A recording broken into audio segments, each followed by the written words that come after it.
Hi, Page of Three Literacy. Today we're going to talk about Edgar Rice Burroughs.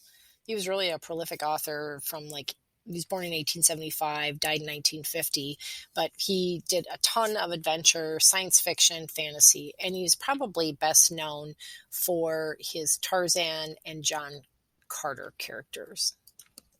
Tarzan was immediately popular, and Burroughs capitalized on it in every way. He's got a Tarzan comic strip, he had movies. I mean, we've had current movies, merchandise, and it's really probably one of the most successful characters today and is kind of a cultural icon.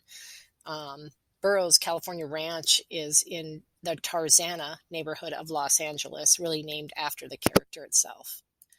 Burroughs was a little problematic in that he was an explicit supporter of eugenics, which is the idea that if you're inferior or they believe that you're inferior, that you should not reproduce or should not even be alive. It's interesting because Burroughs himself suffered from a heart condition which precluded him from getting into West Point. So sort of makes his own case at that point. He should not have been able to be alive according to his standards.